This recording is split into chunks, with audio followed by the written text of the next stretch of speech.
যে ক্লাসরুম থেকে বাইরে কিভাবে আমরা আর্কিটেকচারকে সুন্দর নিদর্শন সহ একটি ইউজফুল দিকটি আমরা কিভাবে ফুটিয়ে তুলতে পারি।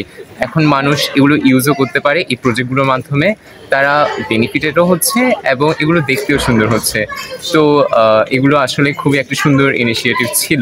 এই প্রজেক্টগুলো আসলে আমাদের সিনিয়র যারা আছেন তারা এটা করেছিলেন, তো এবং আমি এটাকে খুবই অ্যাপ্রিসিয়েট করছি এবং আমরা আসলে অনেক গ্রেটফুল অ্যান্ড লাকি যে আমরা এমন কিছু সিনিয়রদেরকে নিজেদের সিনিয়র হিসেবে পেয়েছি।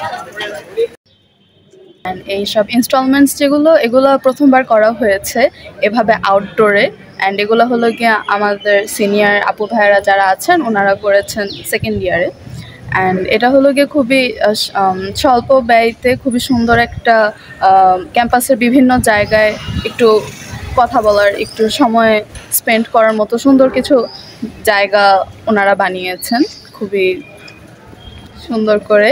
অ্যান্ড এখানে এসে এগুলো দেখে খুবই ভালো লেগেছে। শুরুতে ডিপার্টমেন্টের সামনে এবং অন্যান্য জায়গায় আমাদেরও এরকম মাথায় আছে আরও এরকম এখান থেকে ইন্সপিরেশন নিয়ে আরও কিছু এরকম পাবলিক প্লেসে আরও অন্যান্য মানুষদের জন্য কিছু একটা করার, সেটা আশা করি আমরাও করতে পারবো এত সুন্দর করে যেভাবে আমাদের সিনিয়র আপু ভাইয়েরা করেছে।